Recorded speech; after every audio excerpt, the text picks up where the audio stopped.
Spotted tree frogs have disappeared from 50% of the sites that they're known to occur at throughout their entire range, and at the remaining sites they're rare to extremely rare.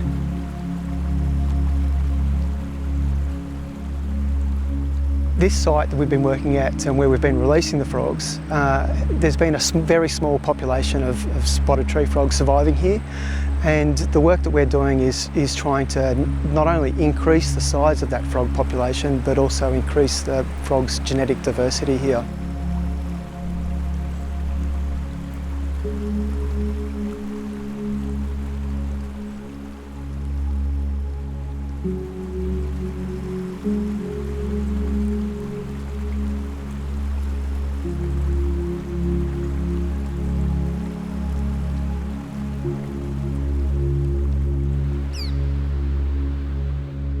The conservation breeding program for spotted tree frogs is established off the back of the Black Summer fires. It's been set up at Zoos Victoria, but both Melbourne Zoo and Hillsville Sanctuary have breeding populations of spotted tree frog. So that's why these releases are so important. So we went through the catastrophe post-fire, and the conservation breeding programs are now able to produce and breed frogs that we can bring back to the system after it's decimated by such severe burns.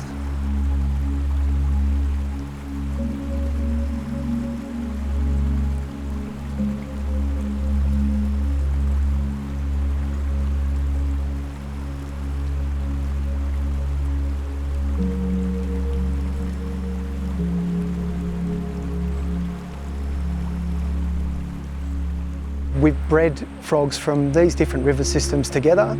We know they're genetically compatible, and when they've been bred at the zoo, we've released those offspring back to particularly this site here where we're working today.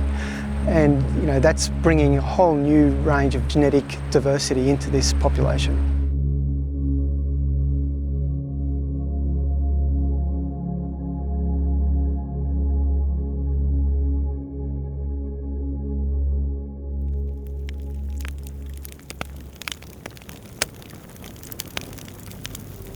To find spotted tree frogs, we spend day and night walking up and down streams looking for these guys. All right, good to go. But yeah, we're very hopeful that we're going to find quite a few of the frogs that have been released here.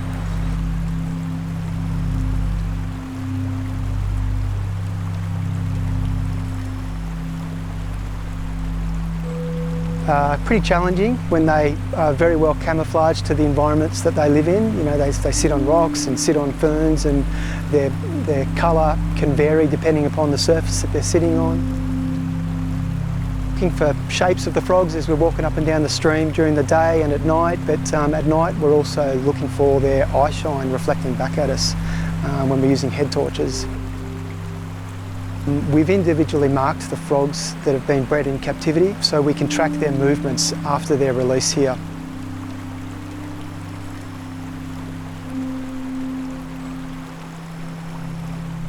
We expected the frogs to move a little bit, but we've actually found that they're moving substantially, which is making our life pretty challenging here as we're trying to track changes in their population and their survivorship over time. But at the moment we're getting movements of about 1 kilometre, which is really extreme for this species.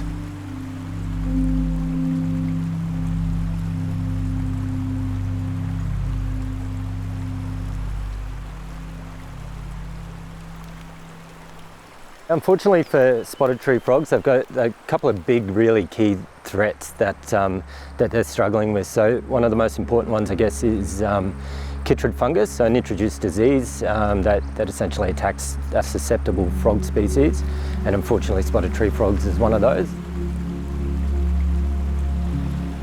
Oh, it's a pretty insidious little fungus. I think they've figured out that it came from Asia now. Anyway, it's got a motile spore that travels through the water body and attaches itself to frogs or to the skin of an amphibian, burrows in, and then produces those fruiting bodies, I think, which then erupt out, more spores go into the water body.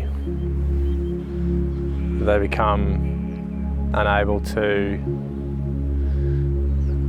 facilitate gas exchange and water exchange and osmoregulate. And they end up having a heart attack and dying, which is a bit awful. It's pretty much in every waterway now that it can be in. Prefers wet and cold habitats, which is why montane species seem to be affected a lot by it. Corroboree frogs and bawbaws and all that. So you can treat infected frogs by warming them up because the fungus doesn't like the heat. But you also got to make sure that you don't cook the frog at the same time. But we've got a pretty good treatment protocol now. We basically bathe the frogs in an antifungal solution. Do that 3 times or so and then test them, and normally it's enough to get rid of Kitrid.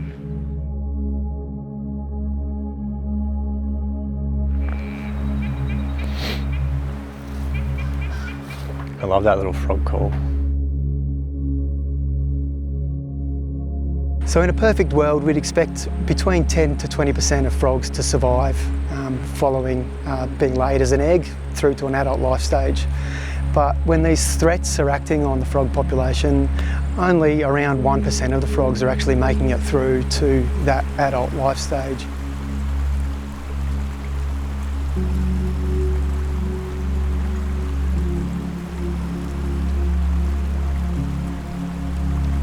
This year alone, we've released, we've almost released 300 frogs. We've got probably another 200 or 300 frogs to release here again over the next month. But yeah, so that's going to bring us well over 1,000 frogs released at this site, which should make a massive difference to this population. We're hoping it does at least.